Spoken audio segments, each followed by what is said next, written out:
This episode is powered by DENmeditation.com. Though meditation is the primary focus, the bigger goal is for people to understand and love themselves, thus creating more harmony in the community at large. To find out more about Den Meditation's teacher training programs, retreats, and all things Den Meditation, go to DENmeditation.com.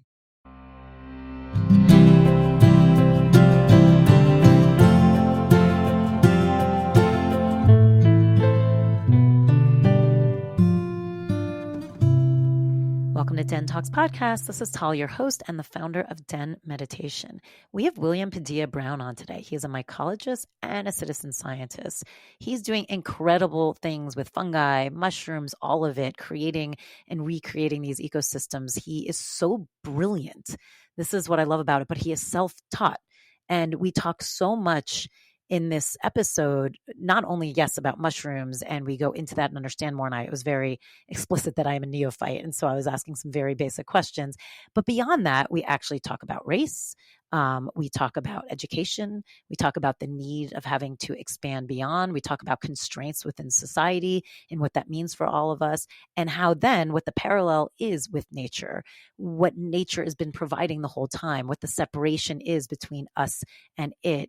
And has that separation caused some major issues? And how can we get back to it? So there's a lot of topics that we discovered. I love his passion. I love his intelligence. I learned so much from speaking with him. It's very eye-opening in many, many ways. I hope you all listen. I hope you all learn. I also wanted to let you know we have some really great fall trainings happening at DENmeditation.com. And you can use the code DENtalks, capital D-E-N, Talks, to get $50 off. We have Journey Around the Medicine Wheel, which is mine, coming up, so please join me for that. You have, if you want to learn Tarot 101. If you want to learn Akashic Records, we talk a lot about the Akashic Records here on this podcast. If you want to learn how to access them, that is a 3-day training. Also breath work, so many different things. Go to the website, denmeditation.com, check out certifications and programs, and again, you get $50 off with DENtalks code.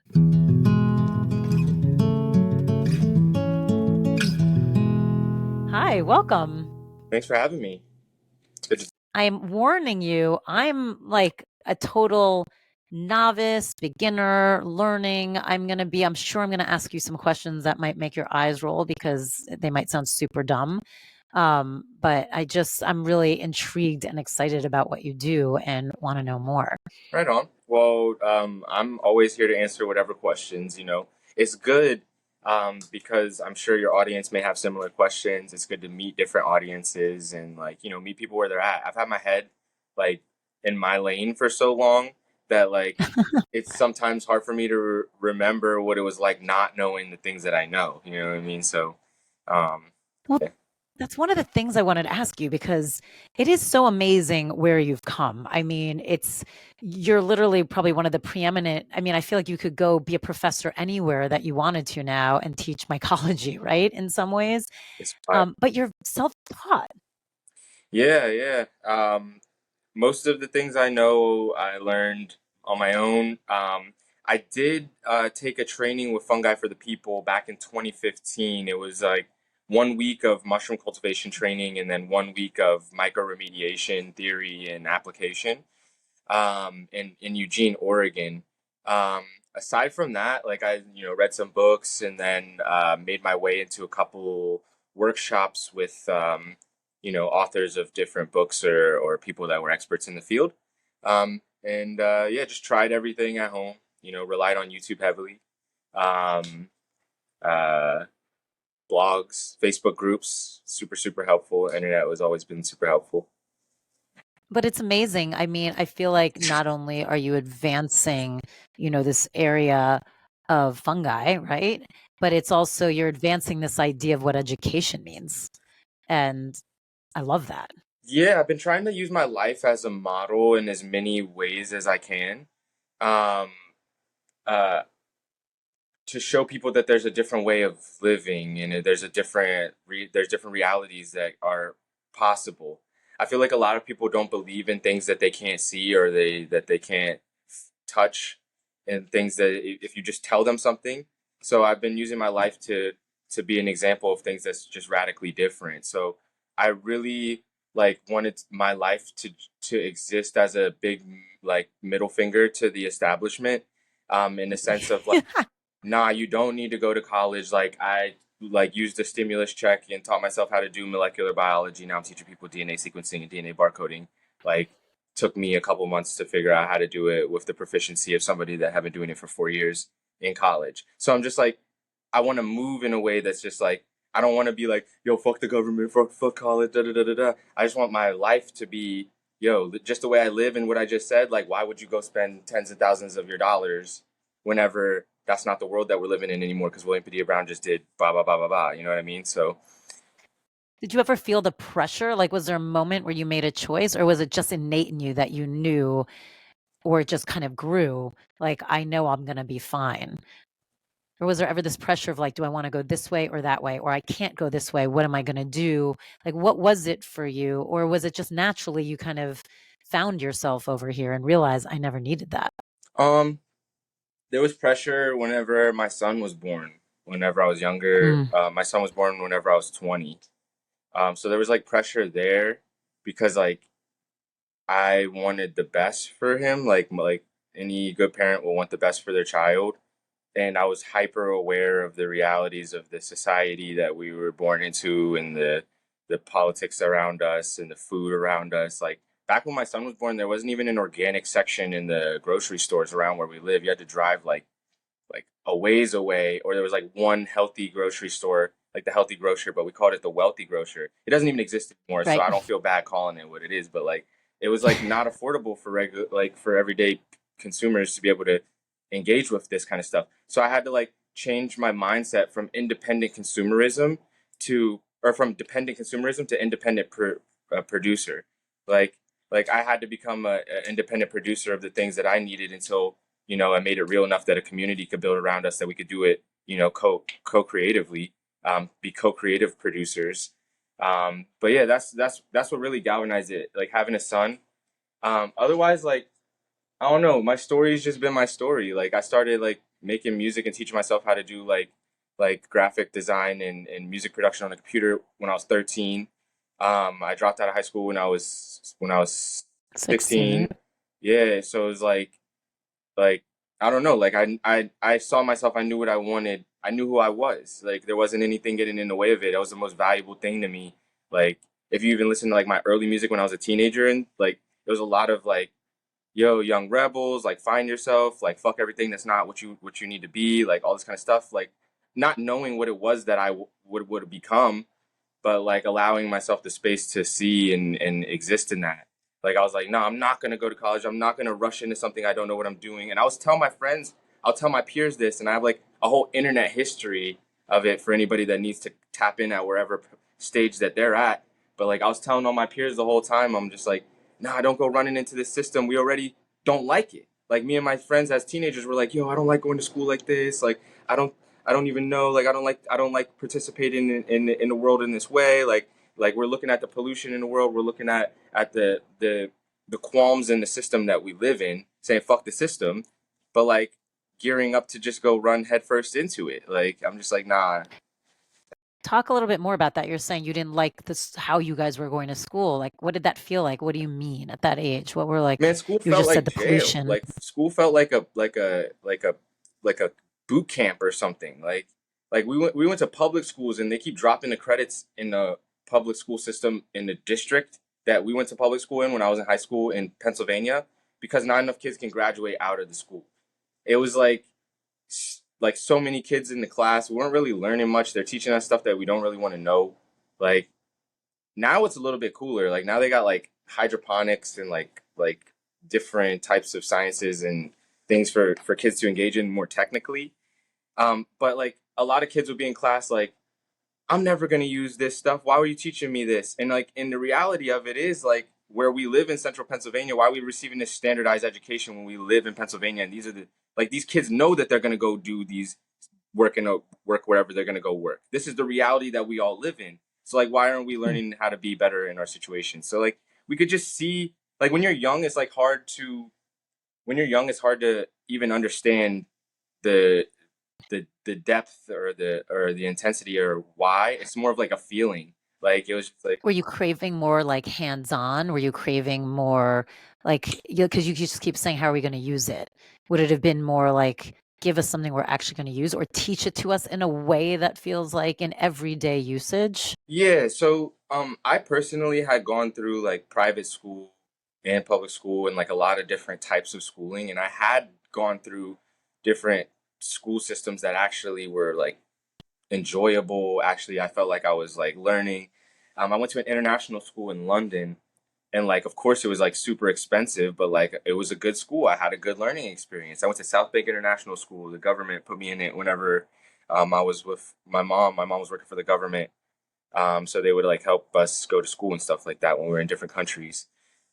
So that was one of my favorite schooling experiences. We learned about different religions. We learned about different sciences. We had like you had to get like a pen license to use a pen. Like you had to like have good handwriting. We read different things. It was like it was interesting. It was interactive. And then I went, and that was like during fifth grade. And I went from fifth grade going to, I was in there for fourth and fifth grade. And then in the middle of fifth grade, I went to a public school in central Pennsylvania, and the kids couldn't even read. I saw police come to school for the first time, like in fifth grade, because somebody brought weed to school, which is like that's fifth. I mean, it's like that's crazy. We're in fifth grade. Why you bringing weed to school? Like, what's the what? Like, I never Right. like the reality of all that is just wild. Like, I saw drug abuse at a young age here. Like, there's like all sorts of crazy stuff. But um, yeah. So I did have good interactive school experiences that I did enjoy. And then whenever I dropped out of school, I didn't want to stop learning. So I started immediately engaging in things that I was interested in. Um, So that's so interesting and good for you. Keep Yeah, going. so I mean, for me, it was different. It was like quantum physics and like hydroponic plant cultivation. So like those were the things that were intriguing to me. But like going to high school in central Pennsylvania, I couldn't interact with any of those things. It was like you're gonna learn civics and you're gonna learn the history of white people fucking from Europe and da da da da da. Like it was so weird to me. Like I don't know. Like just dynamically as a diverse person in the U.S. Like it was not made for me. It felt like a control system, and it was like starting to become easy to see through it, especially as I started experimenting with plant medicine around 15, 16. It was like very, very clear that like this was like some mind control system for me to be a puppet for some boss to be able to tell me what to do. And like at the end of the day, once you graduate from high school, if you don't take it any further, you are set up to listen to somebody telling you what to do. That's what you just did for Wow. the whole time from your kindergarten to 12th grade. You were go here for this hour, go there, bring me this homework, do this, do that. They're not training you to be independent. They're not training you to do any other skills. They're not training you any craft. They're not giving you the option to learn about how to follow your passions, to figure out what you may be good at, which is what we need. We need more like apprenticeships with people that can go learn underneath somebody that they're actually interested in the thing that they want to learn about, because that's when you're going to learn. Nobody's going to learn when they don't care about the material. So like Right. I've learned the most and I've been able to excel by going in and into whatever topic I'm most interested in, is as long as I'm interested in it, and then go to the next thing. And then I know as much as I know about that topic because I was that passionate. I had that energy for it. I figured it out in that time. So I don't know. I feel like I'm a little bit rambling, but like No, no, I love it because I do feel like there is a problem with our education system, and it's so interesting hearing it. Do you feel like, because one of the things you kept saying is, I kind of I knew who I was, so therefore it was easier for you, especially post high school, to navigate and to make these choices because you kind of had confidence that if you choose to learn, you'll still be learning, and you wanted to learn. Do you think your history with both your parents doing such diverse things and all over the world? I mean, the fact that you said you went to an international school in London and then you're in central Pennsylvania, that alone, the experience and what you're seeing around you and how you're living is totally different. Do you feel like part of that forced you in some ways to become stronger internally than if you were in the same system, regardless which system it was the whole time? yeah, 100%. So like I just learned this term like 2 weeks ago when I was in California. Somebody asked me where I'm from, right? And like my whole life I've had like a little bit of a hard time telling people where I'm from because like I was born in North Carolina, but I only lived there till I was 4, and then I traveled all over. And my parents were split up, so I they all lived in different places. There was never a place that like I grew up and I had my friends that I grew up my whole life, childhood friends or da da da da da. Like I was like all over the world, different countries, different states. There was never a point in time where I stayed anywhere until I was older and whenever we landed in Pennsylvania.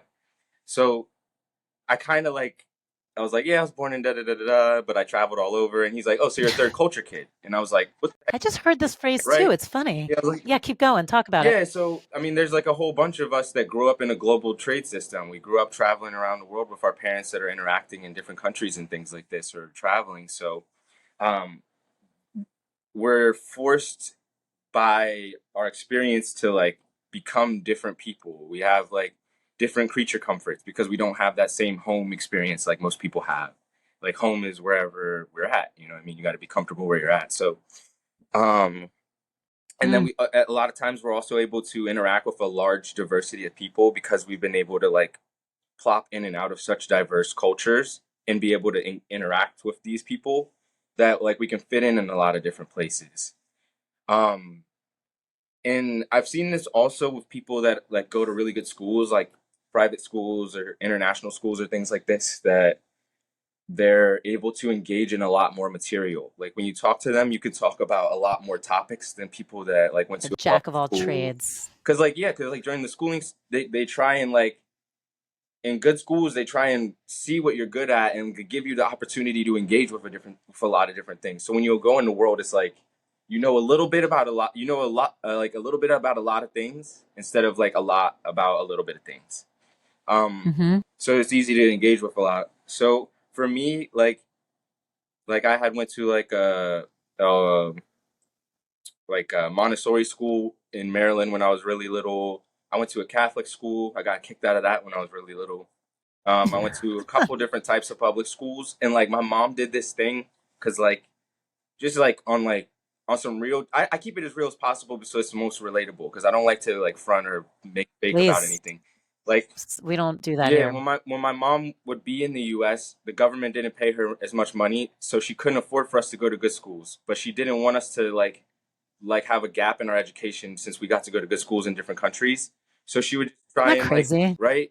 So she would try and Yes. live places that had better schools in the public school system. So if you're in the Mid Atlantic like area, like Northern Virginia has some of the best schools that you can go to. Like that's just if you're in a public school system, you can go to like really good public schools in Northern Virginia because everybody there's like rich. Like so it's like they made sure that the schools was good for the kids. Like it doesn't really like it's different. I saw so much like it was also interesting for me to see different socioeconomics when I was young because like I went from like seeing kids that like would go home from school and there'd be no food in the refrigerator and they could like they didn't even have a jacket to wear in the cold and like I would go to Northern Virginia, everybody has a North Face and like they're like got a car when they're 16 and like all this kind of stuff. It's like that's not reality for everybody. Um, And where did you feel like you fell in all of that? it was wild because like my family like I'm the oldest of like three brothers and three sisters and like my family doesn't own land. Like my dad like just got his house like his first house in like 2007 and like we don't have that we don't have wealth like that. Like my wealth came from the diverse experiences that I had. I had to figure out how to capitalize on my childhood. Like I had to figure out how to like use Yeah. all the different things that happened because that was the only thing I had. My parents didn't have anything to give me. I couldn't go to college. Like I was living on my own at 17, like trying to pay bills and stuff like that. When my parents are still trying to take care of all the other kids that they have. You know, like they both were like divorced twice. Like that's like the reality of like that generation. Were they, when you dropped out at 16, was there any, because technically, I mean, you're still under their care at 16. Was there any like pushback? Yeah, I mean, for real, like my parents were like, my whole life until I had an established business was like bizarre. Like, cause like my dad was in the army, like straight from 17 years old, second generation in the army. Like, and my mom, like, you know, got herself into the government. She went to college and like made herself a made woman. Like like for the better part of her entire life she like as an independent black woman like raised a whole family doing international diplomatic work like from like I mean shit like my grandparents grew up in Jim Crow era. My grandma grew up in Western Pennsylvania keeping a gun in the house because they're worried about white people coming around. Like my grandfather couldn't even go to school, didn't know his father, had to learn English by going to church, like because he couldn't go to school because he was black. So like for my mom to be independently go to college and become a diplomat and all that kind of shit, it was a big Amazing. deal. Like It's fucking yeah, amazing. so like but like beyond that, like I didn't really know where I fit in because like I didn't have money. I couldn't just go do whatever I want. Like my parents can't just give me money. I don't have a trust fund. Like even though I was like hanging out in private schools with kids that like their parents own like countries, like literally, I'm not even kidding you. Like Sorry. that's so wild. Like, and then I would come over here and my friends like are on food stamps and like so like and like I had to take government aid on multiple occasions because I had a kid and like I literally was just trying to figure out I'm 20 years old. Like I didn't know what to do. Like so like we had to figure out how to get out of all of this stuff. Like and like what they say 1 in 3 black men in the US is gonna get arrested. They told me that my whole life that shit happened to me. Like all my friends, every time I'm in my group of friends, I'm like, which one is gonna happen to one of us? You know what I mean? So like, Has it? yeah, for real. Like I've been charged with multiple shit because I like plants. I like plant medicine. Like what are we talking about? I'm in the East Coast. Like I had to learn how to navigate. I had to learn how to be a professional and a grown man and to become mature really fast. Talk about actually being diverse in the world of plant medicine. Yeah, I mean it's like it's wild because like there's mad rich people that just can do whatever they want. Like they can do whatever they want. Like I've had CEOs try and poach me because I had people bring me to like nice dinners and think that they can like think that they know where I'm coming from. Think that they know where I'm coming from in Pennsylvania. Like I haven't. I did Easter egg hunting in the Prime Minister of England's backyard in 2004 when I was in 4th grade. These people try and think that they know me, think that they can see where I'm from. No, I don't think anyone can. You're too That's what unique. I'm saying. But like people try and play me. They're like, "Oh, I've done ayahuasca 30 times and da da da da da da." But I'm like, "Yo, I ate a cut of mushrooms in some back alley in Pennsylvania and figured out more shit. That's why you're trying to hire me." Like, but like it's so wild to see what they can do with their liberties and their money. They can go fucking around the world and just shit on everybody and their culture and steal people's culture and shit. That's what it feels like in the plant industry right now. Because like I'm trying to represent my people. I'm trying to translate nature into English, and these people are going around with their fucking politics that they brought their missions over from England under the fucking Vatican so that they can put their politics on top of indigenous people. I'm trying to talk about this shit because I know how to say it in English for the first time when people they didn't even teach us how to use this system. Say we're free in here. No. They say we're free in here. We can go be free and equal.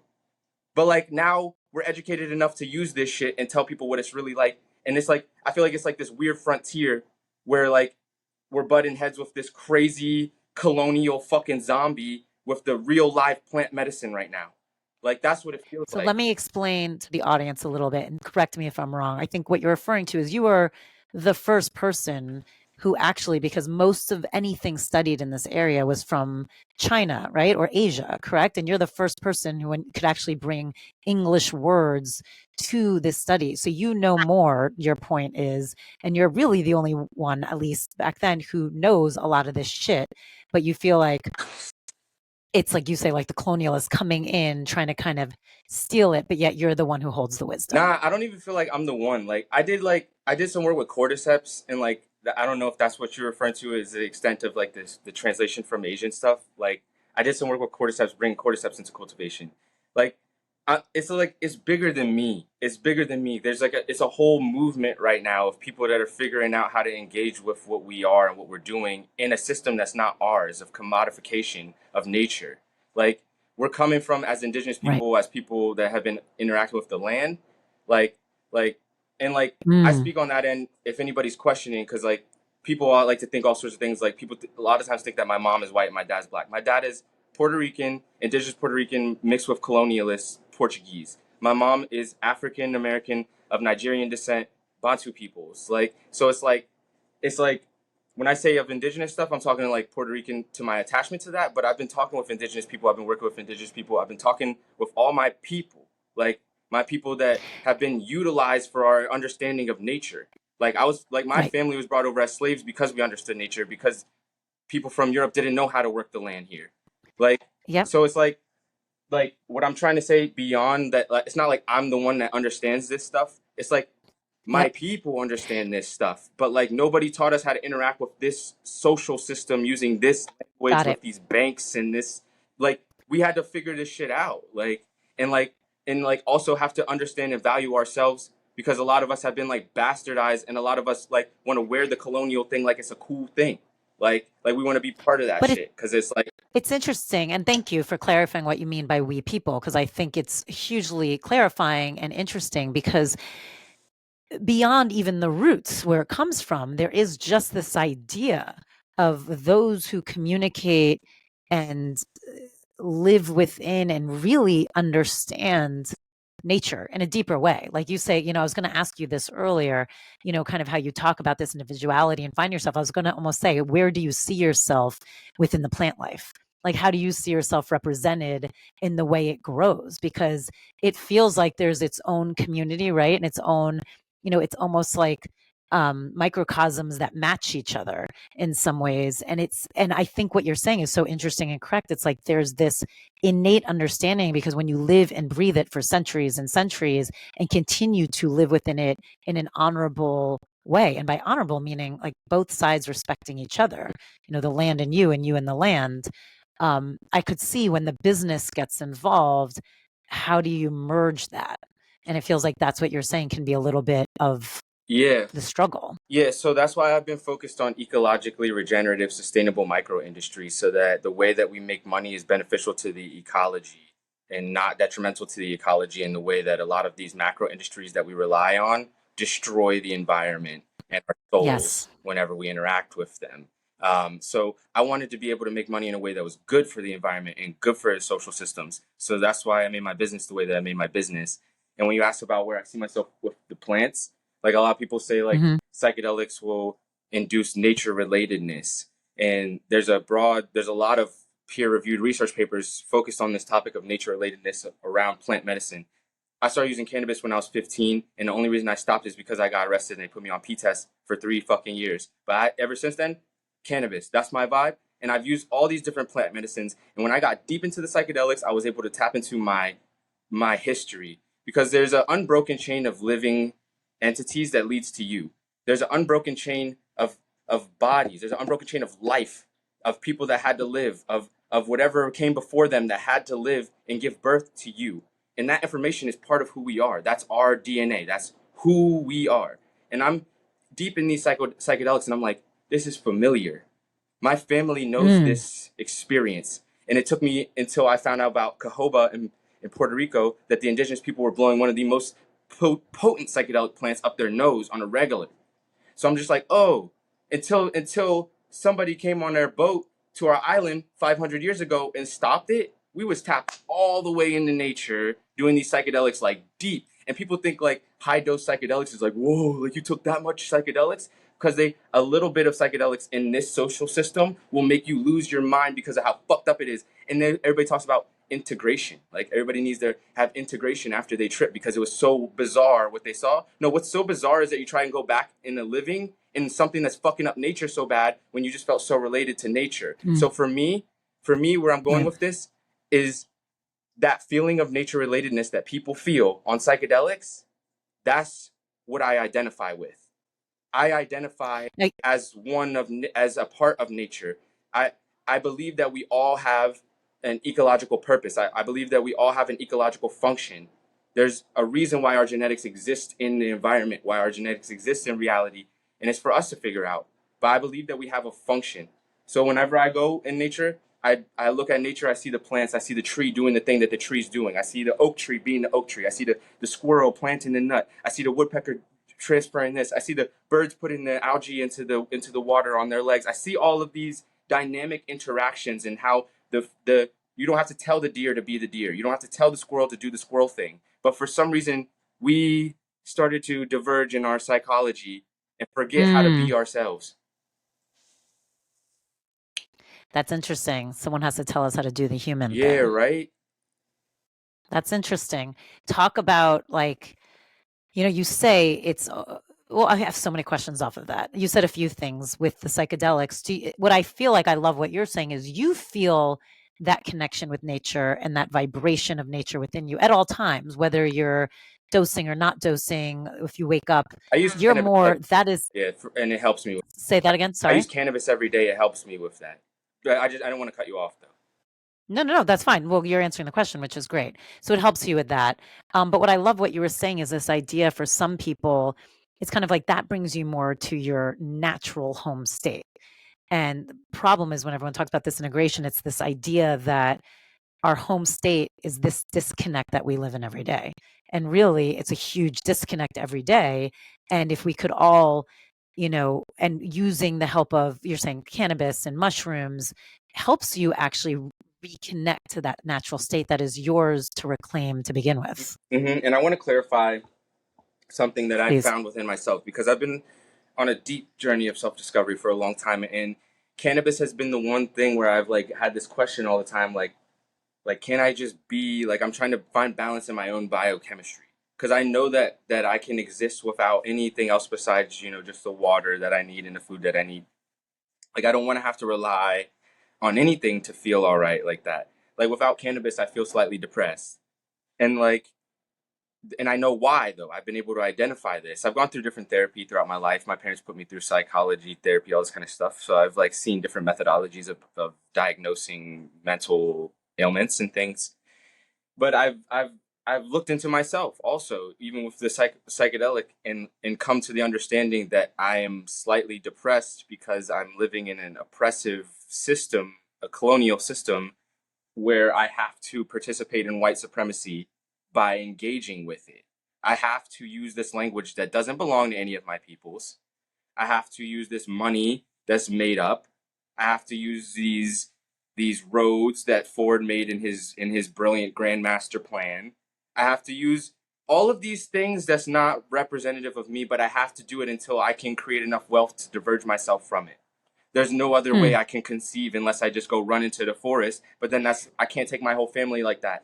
Like, my family is part of this culture too. So like, that's a big deal. So like, until we have enough wealth to separate ourselves from that, I'm just going to keep using cannabis every day. Cause like, when we go to Puerto Rico, when I'm tapped in with nature, whenever we're eating from the trees, and whenever I'm making love when I want, go swim when I want, eat when I want, do whatever I want, not have to worry about all this extra shit, which I can only afford very infrequently.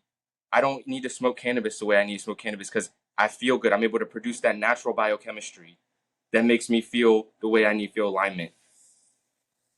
It's interesting. I mean, basically, you're saying you're so in tune with understanding that the inner soul of you is screaming because it has been put into parameters that does not allow your soul to just be. Yep.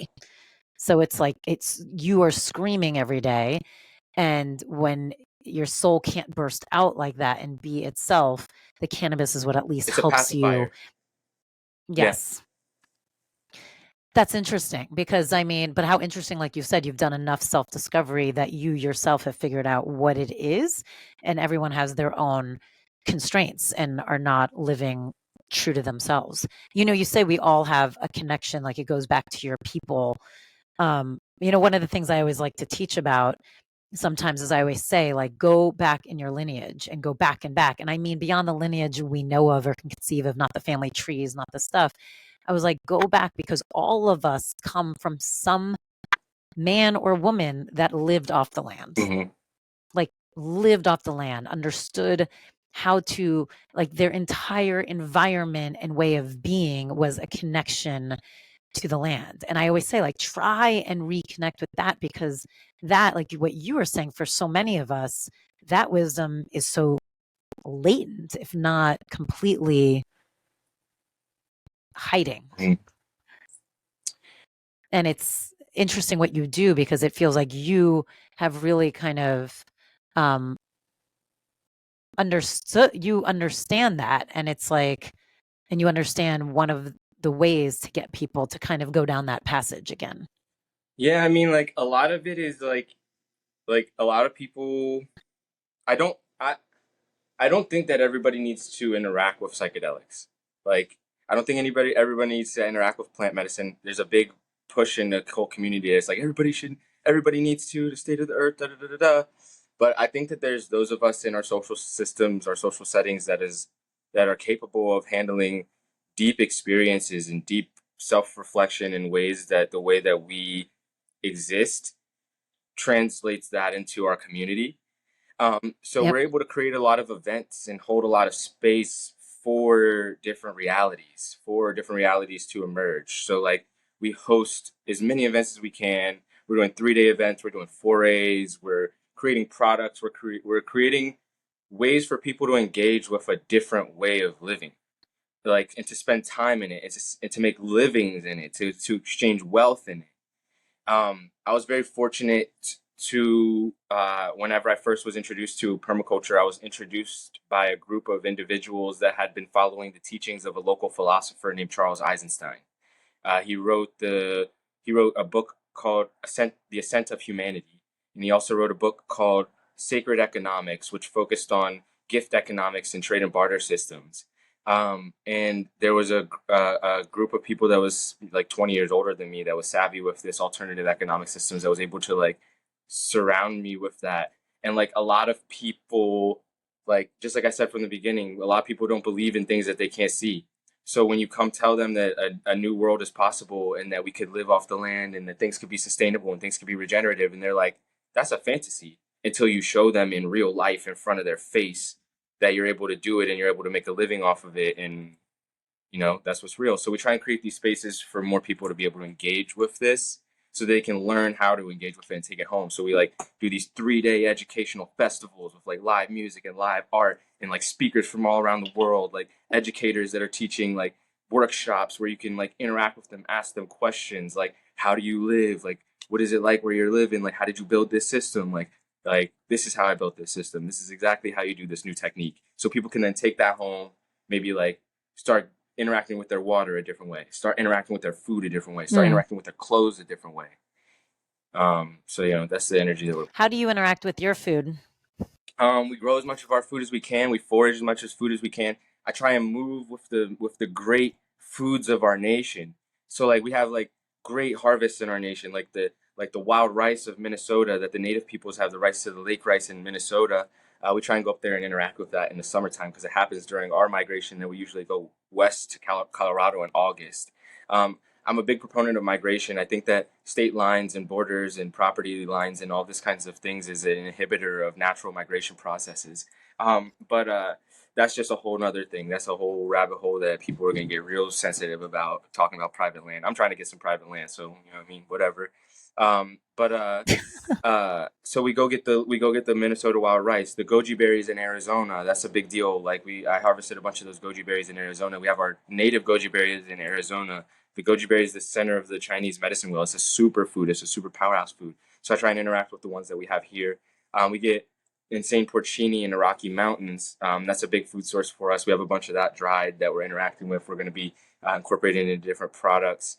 The matsutake of the Northeast and of the Northwest is a big food source, a big major food source that comes out in abundance. The maitake of Pennsylvania, the ramps of Pennsylvania. The ramps are something that we interact with every spring.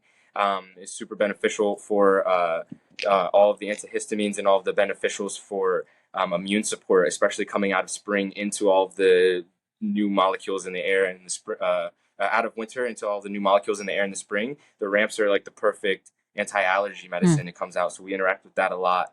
I try and move with a lot of the wild foods, and then base the food around off of that. But I also move. I live fast, especially like in the past couple years. I've been living real fast, trying to make a lot of money so that we can like buy some land. Like so we like trying to like bridge some generational gaps here. Like what I mean. Like that we to buy land, especially in this moment, considering like what money is actually worth, it's a big leap. Especially when you're coming from not having anything. So like I've been living fast, and whenever I'm living fast, like we're traveling, like I do my best to like, keep up with things, but I'll eat regular like American food and stuff like that sometimes. And I also like grew up with it. So it's like, I'd be lying if I said it didn't taste good or it wasn't like familiar, comforting, and all these kinds of things. So like we do interact with American foods and things like that like not often, but like when we're traveling, moving fast and stuff like this. But I have like different, like, I mean, I eat a lot of charcoal and things like this whenever I'm like off. I have a lot of different other like, things that I interact with to, deal What do with you do when you travel so much? Because you have a whole lab in your house, correct? And that. No, does someone do other? I'm sorry, I didn't mean to cut you off. No, go ahead. We moved the lab out of the house a while ago. The lab was in a different facility in Lemoyne, Pennsylvania for a while, but in November we moved to this old high school that's transferring into an eco village. It's like being renovated into an eco village right now. Oh, That's right. I think I saw like the bleachers are all different plants and amazing. Oh, look, that's Yeah, we're beautiful. in the lab right now. So the lab is in this old high school now. The farm's in this old high school now. Um, and Yeah, so I have a production manager that does lab and mushroom production. Our operations manager here, Leslie, holds it down. Um, and Yeah, so whenever I go places, there's a team here, and for the past going on 3 years now, ever since the end of the pandemic, really, I've had a team of people here that I've trained or that are trained to maintain our systems whenever I'm gone, and like that's a big plus for us because in central Pennsylvania, money doesn't move the way it moves in like New York or LA or Philly or anything like that. Like so, like for me being able to like go to like Austin, Texas, or one of these big cities and go really see some money for a minute and really touch some money for a minute is really good for our business so we can actually do something. Because, like, I mean, like, a lot of people have given me their opinions on it, but we've been self funded this whole time. We haven't had any grants, any bank loans, or anything like that. We actually just did our first equity deal, did 2% on our business with $1 million valuation like in December. Amazing. Thanks. That's amazing. Congrats. And good for you, by the way, I love how honest you are about the business side of it all as well. Cause I think, look, that's the realities, like you said, of today's structure. But talk a little bit about more what you guys do there. Cause it's not just psychedelics. It's not just, it's, or is it? I No, mean, we that's why don't you do guys, anything with psychedelics. It's funny because right. That's what I was going to say. Cause our conversation went there, but I was like, that wasn't my impression before we started. So talk a little bit more about that. I So just tripped out people really hard. understand. Like, yeah, I just like that's why I like my life's all different like this and shit. Cause like I can't do regular stuff because it like trips me out. It's like I see too much stuff from tripping to live my life any differently. Which I'm Love that. happy about to some extent. Sometimes it's like a little bit annoying because I can't like enjoy regular American stuff with my family. That's Like like what? my girl grew up in central Pennsylvania. Like I even have a hard time with like Christmas and like eating ice cream and shit like that sometimes. Like so I'm just like, damn, all right, Will, like, come on, like, just enjoy the thing with your family, like, you know what I mean? Like have this family because like I'd be like trying to like dead all of it. I'm like, yo, this shit's fucked up. Like I don't even want to participate in this shit no more. Like I want to create something different. Like I don't want to be like perpetuating a bunch of Mm. consumer nonsense. Like but I'm just like, all right, we're in 2023. Like, not everybody's like fucking. Nobody ate that fucking much acid as you did. Like, just chill out a little bit. How does she how does she deal with you? Is she just like, "Okay, William, shut the fuck up for a second My and just eat girl, the ice cream?" Yeah. yeah. Sometimes she just be like, yo, just to, like enjoy it. Like, but like, and like, we butted heads a lot. But like, she sees where I'm coming from more and more. Like, cause like she also like grew up way different than me. She like lived in the same. We live one block away from where she grew up her entire life, and she didn't start traveling Wow. until I started taking her with me places. Like, so it was like for her to relate to things I was saying was like not like super easy, but like our relationship's deep. Like she showed me love like when I was young, like like in a way that I really needed and allowed me to be myself. Like cuz like everybody that loved me didn't let me be myself. And like I don't know, like whenever I moved out, like we Mm. moved out together. I've been with her since I was like I mean we had we had a little split for a little bit, but like we've been together really since we were 15, like 14, 15. So it's Wow. like we know each other in different ways than the world can even ever try and fucking try. Like most people don't have connections and trust like that. So it's like we may not see eye to eye on all the things, but we love each other enough to like know that like we have each other's best interests at heart, especially when we're like dealing with something that's so contrasting. Cause like I'm trying to destroy the culture that she grew up in, like in a way that's Right. like being like considerate of the fact that she values the culture. So it's like I don't know, like it's a dynamic It's kind of thing. amazing. Yeah, it's a dynamic thing. But yeah, we love each other a lot, and like we're just been making space more for each other. But like you know, it's like it's like any relationships. Like what I mean, there's ups and downs. That's a real It's like relationship, sometimes we absolutely. be stressing each other out, but like we have each other's best interests at heart. So um, aside from that, Talk about oh yeah, talk about what you guys yeah, I was do about there. to Like talk about exactly kind of this obsession and this love because I do think it's so beautiful what Just talk about it. Yeah. So MycoSymbiotics is an ecological research business in a mushroom farm right now. Um, so it's like I've always spoke on it like that. I'm like, mycosymbiotics is ecological research in mushroom production. Um, so we don't do psychedelic work. I do consultations on psychedelic mushroom cultivation processing in places where it's legal. So like people will fly me those places and I'll talk about it in those places. But here we don't do any of that. We produce oyster mushrooms, lion's mane mushrooms, reishi mushrooms, cordyceps mushrooms, turkey tail mushrooms. We forage. Our team, our production manager is also a licensed forager. So we forage mushrooms, and as I mentioned, we forage around the country. I just bought a van last year so that we can travel around, and it can take a high amount of ethanol. I'm trying to convert over to biodiesel so we could be more like independent on it, and just be able to launch even if they dead or out our gas or whatever. But Right. we brought the van. It's 12 passengers, so we can go around. We bought a trailer to hook up to it, so we can go around and collect a bunch of food, dehydrators, put the mini lab in the trailer, all this kind of stuff. But environmental research is a big focus for us because every day, everywhere I go when I'm traveling, I see more urbanization. And whenever I see Mhm. urbanization, that means that a part of nature is now gone. Like a part of I can't say nature because there is no escaping nature. Everything's nature. So there's a part of the wild lands that's gone and that we can't study. So I'm studying our ecology while it's here because I'm witnessing development encroaching on it. Um, and there's a lot that we still don't understand. There's a lot of this fungi that we don't even know that's in there. There's a lot of algae we don't even know that's in there. There's a lot of microorganisms we don't even know that are in there. We can see the plants. We're missing a lot of moving pieces because the Europeans came here, killed a bunch of animals, and because of private land, we can't have animals moving the way that they're supposed to be moving on the land. So we're missing moving pieces. So to be able to actually Right. study the ecology, we have to really be able to look at things because the animal's not there. So you have to be able to look at the tree that it used to interact with to know what it would have done in the environment. And the reason that I'm studying the environment and the reason why I need a business to study the environment is because I'm a designer. I'm a permaculture designer. I design whole systems. And to design whole systems, I have to understand how whole systems work. And we've destroyed most of our wild whole systems. We've taken the pieces out of them that are supposed to be in there. So you have to study them by their other pieces. So I'm trying to look at them. Hmm. It's like puzzle Yes, because pieces everything with the evolved a missing. certain way because of something else.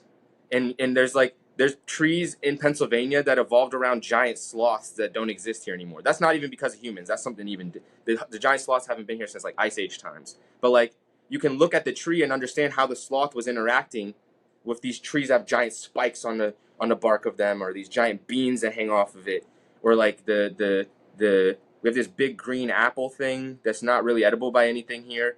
It's called Osage orange that mammoths used to eat it. No plant will produce a seed bigger than the largest animal in the environment can swallow. So like there's little things when you start to know how environments work that you can use the different pieces to understand the full thing because everything's patterns.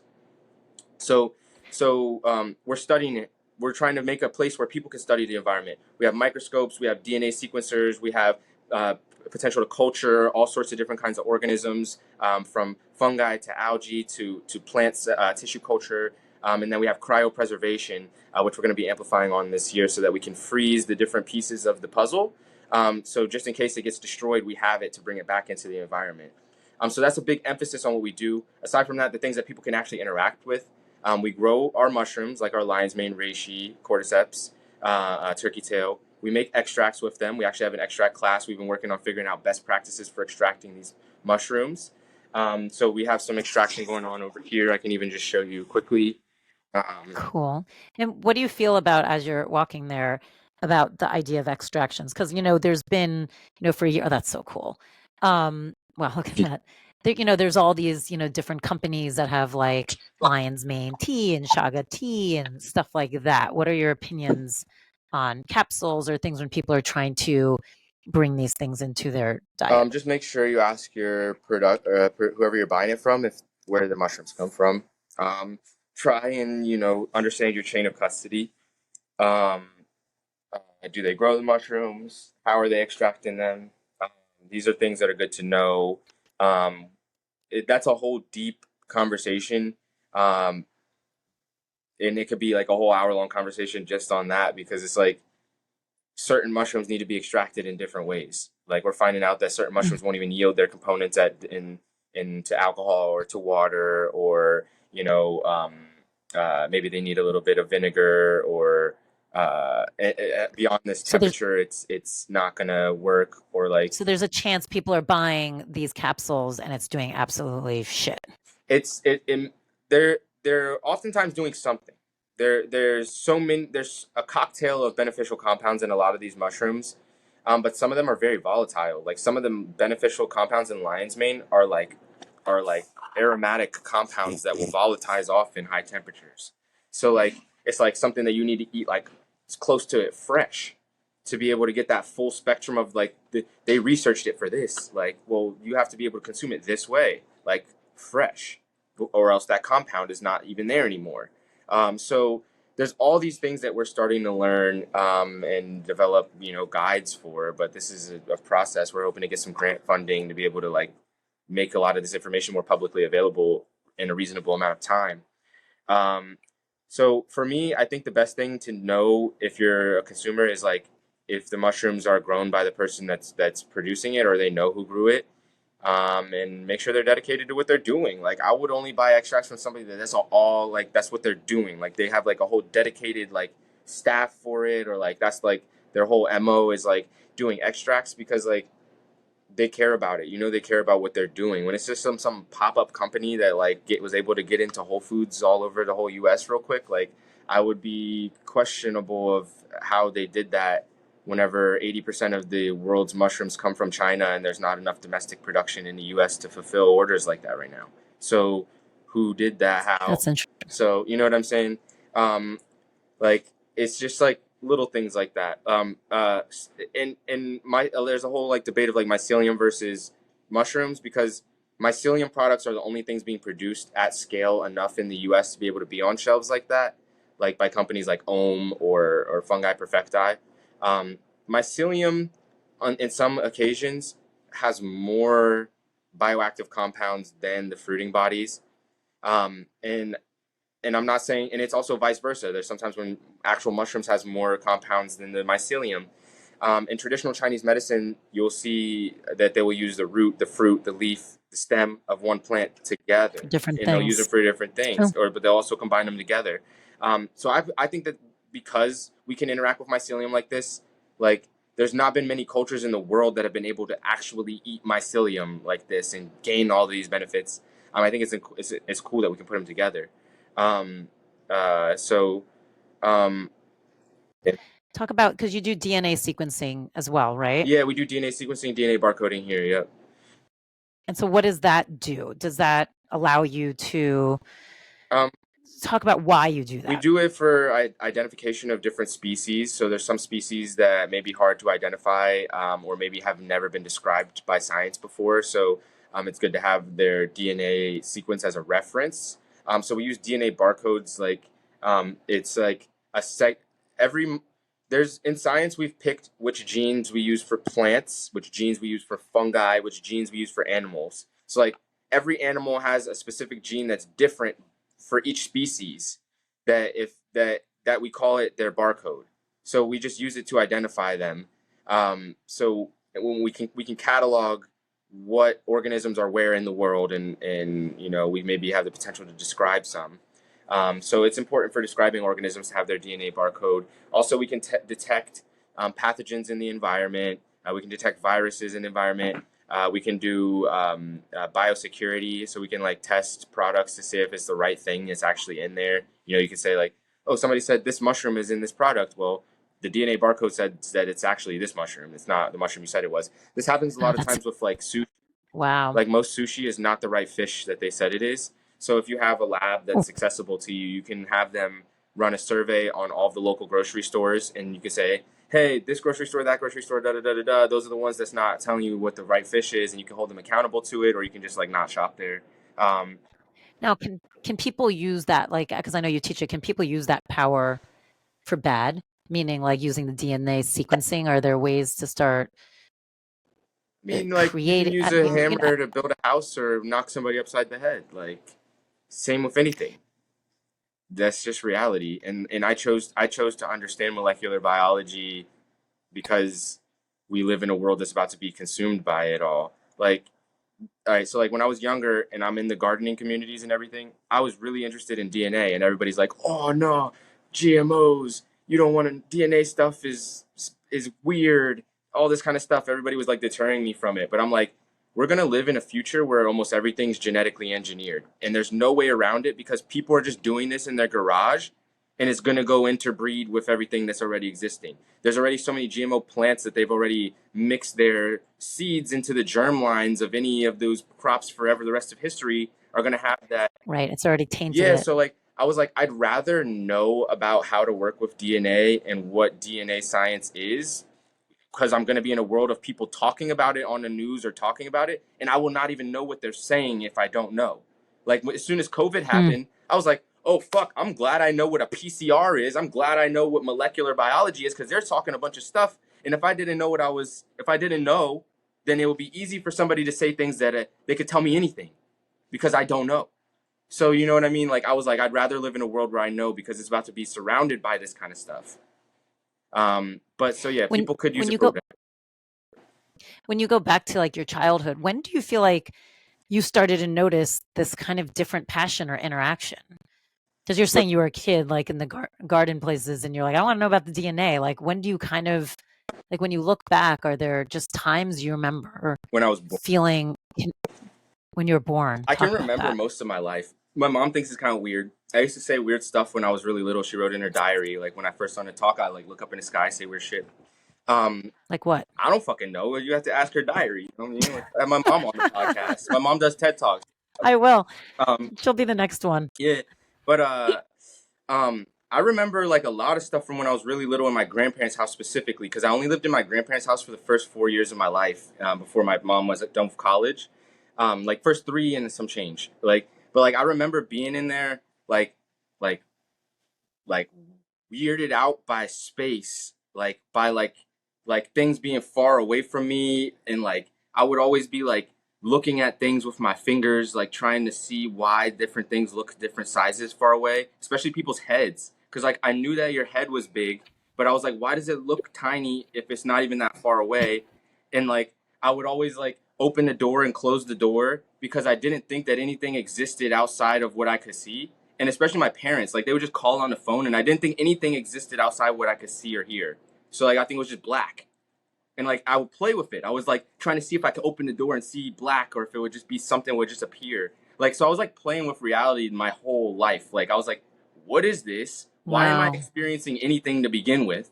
Like what happened that I'm like now this? Like it was like so strange to me that like out of nothing, like I don't know, like I could like I almost like could feel like there was like I knew that there was something before, that there was something happening right now. Like I don't know how to explain it, because I was a little baby. Like a lot of these concepts was just like was like very I was a baby thinking about these kinds of things, but I specifically remember like being very curious about what was happening around me, which was just like being alive. Like it was really weird to like be feeling stuff and seeing things and stuff. And I would ask my mom all sorts of questions as soon as I knew how to like ask questions about like when were you born, and like when did all of this start, and like is English the main language that's used in the world, and like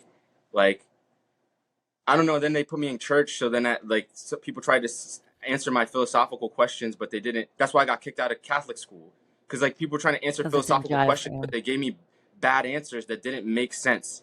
Like they did give me answers that literally didn't work in my brain. Like my brain, like I would think about things in reality, and I would be like, this does not work. Like it just doesn't work. So what's Right. the answer? And people tell me evolution is not real, it's this and that. So like ever since I was little, I had a lot of questions. And then in like third grade, it was like right when I was leaving Maryland, it was like third into fourth grade, my mom gave me a Smithsonian rendition of the Egyptian Book of the Dead, and that started to answer a lot of my questions. Oh, that's crazy. I was just reading about that book. That's so fucked up Yeah, yeah. that you just mentioned it. That's Yes. so It interesting. was super helpful for me then. And then I call myself It's Cosmic. When I was living in Mexico, my mom took me to the the pyramid of the sun and the moon, and I saw the sun on top of the pyramid of the sun, and I went to the top of it, and there's people just like taking pictures and like being tourists and shit. I'm just like, does nobody else feel like this is like be bigger than just taking pictures? I was like 13 years old. I was like, this feels like something more grand than just a tourist thing. And like ever since then, I was just like, yo, like let me tap in. Like I started getting into like quantum physics, all that kind of stuff like that. Do you know what's so interesting? We're having a guest on, Sarah Cosman, who is a hypnotist, and she does past life stuff. So she hypnotizes people so they can go into their past lives. Yo, it's lit. And what she realized through doing it is some of her own past life stuff, which is one of this, from a different place, and having been part of the Sphinx, and recording all of this, hidden knowledge in the Sphinx, right? And she learned that in her past life, she is the one who wrote and recorded the Egyptian Book of the Dead. That's wild. Isn't that fucked up? And so I was just reading that, and the fact that you mentioned it, I was like, okay, this is all like a bunch of different lives coming together at the same time. You ever seen the movie Holes? No, but I'm gonna have to. All right, this is old movie. It was like on Disney Channel, and like it's just like I don't want to ruin it for you, but like part of it is like the old grandparents of the kids in the present moment like had some deal that they didn't complete. So like the kids are like completing like through all these weird symbols and things of happening, like they're completing the promise of the grandparents that never got completed. And like I feel like in this moment with all these souls here right now able to actually understand each other, like the fact that we can communicate with each other right now, I feel like there's so much of that going on right now. I agree. And it's almost like whatever we were all living, God knows how many thousands of years ago together, it's like we're almost here to finish it. But yeah, so just ending on that idea offer. It doesn't have to be ended off, but the like whenever I got into the esoteric stuff at a young age, it really like made me feel like there was more to life that we weren't understanding. Like I felt like the potential of the human was like something way greater. I felt like there was like some story that we were not being told. And I found out all that was true, and that's why the substances that are illegal, and the way everything is going right now, why the world is like in turmoil and all this kind of stuff. But we're on the up and up. We're alive. Talk about how you see that within the mushrooms, not even just the psychedelic part, but beyond, how you see this idea of we are more. Like, how do you see that in the mushrooms and what you do day to day? Well, I mean, the mushrooms are like such a great teacher. So like I mentioned, I'm a permaculture designer, and that's the reason why I do as much as I do and why I study the environment and look at the puzzle, because like as a permaculture designer, I rely on biomimicry. Like I mimic nature. I look at natural systems to be able to recreate resilient systems, because the things that humans create out of their own ideas tend to be flawed. Like we get egoic and think that we can do things better than nature or better than the universe, and then it like makes cancer and pollution in the environment. So I'm just like, why don't I just study the grand design literally in front of me that has worked for hundreds of billions of years? Like some of these organisms I work with are over 1 billion years old. I'm dealing with microalgae that's over 1 billion years old. It looks the same the way it looked before, because it knows how to exist in reality without having conflict and fucking up. Like, so it's been... Does that blow your mind when you're doing that? Yo, all the time. Like, I'm like, yo, I don't even need to trip anymore, because I found myself in the moment. I'm like, yo, life is so good. I can't believe I got so distracted that I had to fucking trip to see myself. Like, damn, that was wild. So, all that shit said and done, mushrooms, I feel like, are such great teachers in that sense. Like, a lot of them are like fungi and algae together were the first terrestrial organisms. They were the first organisms on land. They've been here. Fungi evolves into animals. So if we're thinking about grand timescales, studying nature, how things are interacting with each other, that's why I call my business MycoSymbiotics, because fungi are like decomposing composers. Like as they all are decomposing different things, they're composing a symphony of life in the way that they interact with microorganisms. They herd beneficial microorganisms. They deter pathogenic organisms. They've been doing this since they were the first organisms on land, right? And all organisms evolved from microorganisms, right? So since the beginning of time on land, as life on land, these fungi have been saying, oh, you're cool for the party. Oh, you're about to fuck shit up. I'm about to get you out of here, like literally making antimicrobial compounds, deterring them out. Amazing. And then all that turns into the things that we see in the forest today. And they've been doing that. So they have all of these deep, like since like some organisms, like most organisms, most trees, most animals, their entire history of existence is associated with a fungi that's like that animal's fungi, that tree's fungi, like or collective of fungi. So it's like by studying them, you can learn so much. There's so much to be learned, and there's so much that we still just don't know. So for me, it's like these are the grand teachers. I can literally slide them on a dish, slide them into the refrigerator, because a lot of us literally are living in apartments. We're living in limited space. We don't have access to land. So to be able to study nature, to be able to look at these microorganisms that have so much depth, all you have to know is what you're looking at. Because this doesn't just look like white fuzz to me. The hyper intelligence that's there in that is that a petri dish, or the hyper intelligence that's there, and yet we who feel like are so less intelligent somehow feel like we're the ones who run it all. It's interesting. Yeah, we're doing such a great job of it too, huh? There's scales of it. I mean, it's there's scales just, of it all. We're creating a great potential environment for lots of microorganisms to thrive. So like whether or not we are the ones that benefit from all of this global trade and capitalist progression and all that kind of stuff, a bunch of microbes are going to wash it all away at the end. Right. Do you watch television? Not frequently. Every now and then my lady and I will put something on Netflix, but we usually put like YouTube stuff on and watch like people cooking stuff. Have you watched, I'm sure people have told you too, The Last of Us on HBO? No, I've not watched it. A lot of people told me about it, but I've not watched it. One of my employees said he watched some of it, and he said he was like disappointed at the quality of the material.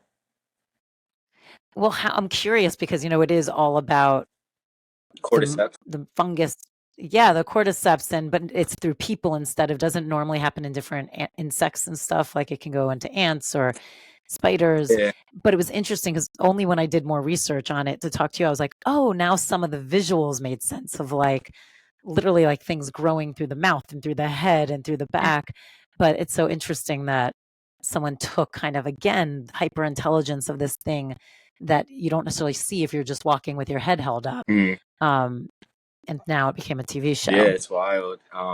It's the beginning of a lot, like it's really our first foray into fungi as a human race. Really, I mean, the East, they already figured it out. Like the East, I hate saying the East and the West because like what's west of Asia? Like what are we talking about? Right.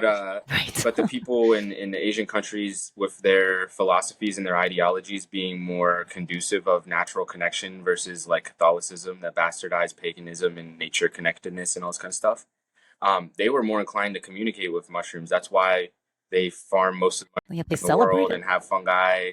Like they're cultivating over 30 different types of cordyceps. They're way more deep into this than we are here. And we've gained a lot of knowledge from them. But I don't know. I there was somewhere I was going with it, but I kind of lost my train of thought.